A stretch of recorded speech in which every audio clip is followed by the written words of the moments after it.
Oi, gentes, todos bem? Esse vídeo amador para apresentar uma pequena parte do trabalho realizado por esse grupo maravilhoso composto por 12 alunos do primeiro semestre de psicologia vem trazer o meu relato de como foi cuidar desde a fase inicial até a fase final de uma pessoa com Alzheimer. Essa pessoa, mãe do meu marido, Dona Antonieta, eu a conheci aos 80 anos, era uma pessoa bastante ativa, que viajava muito, que cuidava da irmã com Alzheimer, e quando essa irmã avançou de estágios também e os filhos optaram por institucionalizar, colocar numa casa de repouso, ela foi para Curitiba cuidar de uma sobrinha mais jovem, mas também com um quadro de demência. Então, ela foi uma cuidadora nata, cuidou de muita gente. No ano de 2015, ela já se encontrava perto dos 84, 85 anos, e nós recebemos o telefonema do marido dessa sobrinha, né? Que ela estaria com Alzheimer, estaria com o início de diagnóstico de Alzheimer, primeira fase inicial, e que precisaria estar conosco. Então o Carlos foi buscá-la e ela veio morar na nossa casa. Então ela chegou na fase inicial, que é a chamada fase leve. Ela tinha perda da memória e ela também tinha dificuldade de desorientação. Ela chorava muito, ela ficava, por conta de estar num lugar novo, apesar de estar com o filho, apesar de estar com a nora, com o neto, né?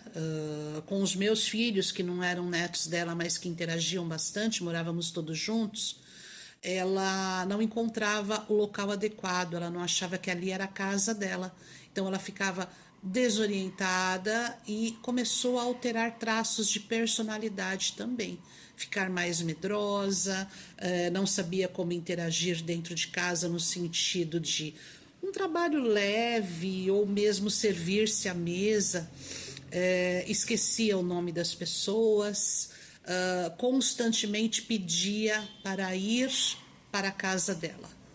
Ela ficava perguntando para um e para outro de que forma que ela conseguiria ir para a casa dela.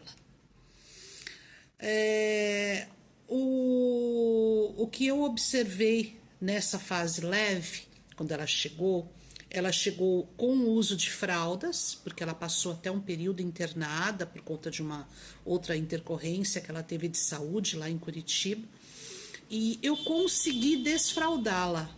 Eu consegui fazer que por um determinado período ela conseguisse ir até o banheiro, conseguisse entender quando ela tinha que tomar o banho sozinha. Então, ela chegou precisando, e à medida que ela foi retomando algumas atividades dentro daquele nosso cotidiano, ela voltou a tomar banho sozinha, a ir ao banheiro sozinha, a deitar sozinha, enfim. Essa fase durou mais ou menos um ano. Depois desse um ano, ela começou a ter dependência para os cuidados, porque ela começou a perder muita memória. Ela começou a lembrar muito somente de memórias antigas, de pessoas que já tinham partido, das irmãs e irmãos que já tinham partido, do marido. Ela começou a ter alucinações também, ela começou a ver essas pessoas e interagir com elas. Ela já não conseguia mais fazer a sua própria higiene, não conseguia mais tomar banho, escovar dentes, e começou a ter dificuldade em falar. Ela começou a ter dificuldade em se alimentar, até mesmo comidas simples. Eu percebia que eu colocava o alimento na frente dela, café da manhã, almoço, jantar ou mesmo um lanche, e ela não sabia que ela tinha que pegar e levar à boca. Então ela começou a ser alimentada, né, eu dando o alimento na boca. Aconteceu da gente dar caneca, ela gostava muito de tomar café com leite, dar a caneca de café com leite na mão dela e depois de um tempo ela soltar a caneca, porque ela não sabia o que ela estava fazendo, ela não sabia o que, que era aquilo na mão dela, e falar algumas coisas desconexas. Passou a ter constantemente o que se chama de síndrome do pôr do sol. Quando anoitecia, ela se sentia completamente desorientada, desesperada para ir embora para a casa dela. Ela não achava que ali era a casa dela. Então ela queria o pai, ela falava muito meu papai, meu papai. Ela queria muito ir para onde ela ainda lembrava, porque as memórias recentes já não pertenciam.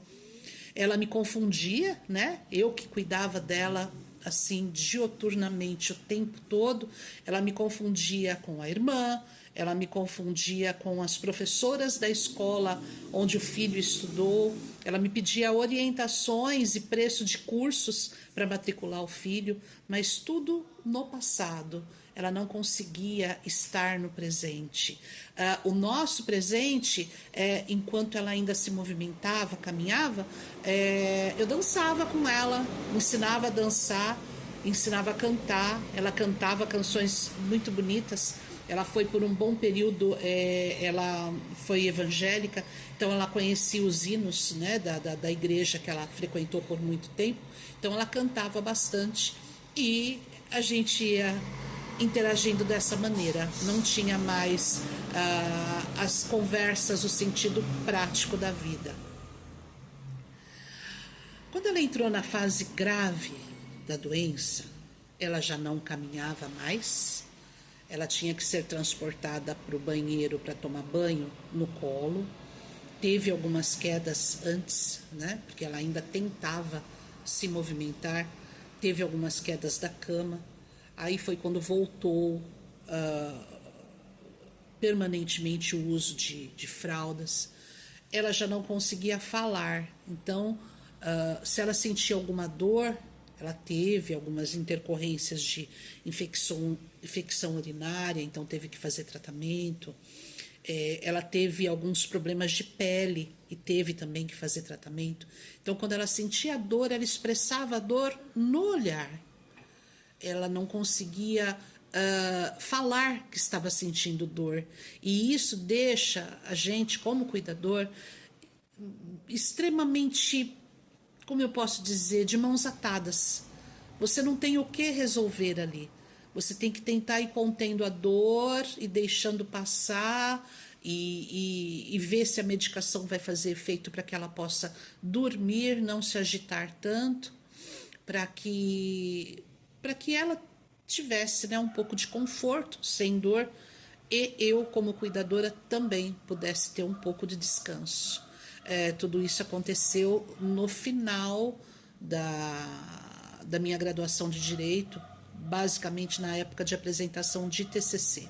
Então foi extremamente doloroso para ela e para mim, muito penoso mesmo.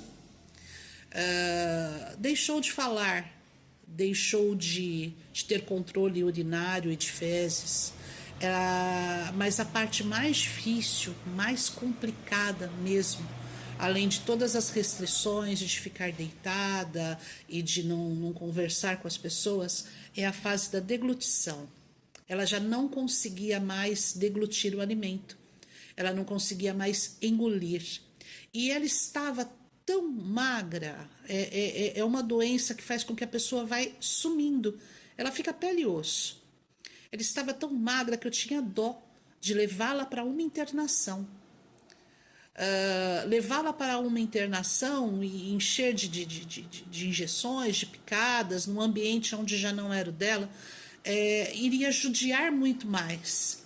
Então, eu optei por transformar um copinho, aquele copinho de adaptação de bebê, né?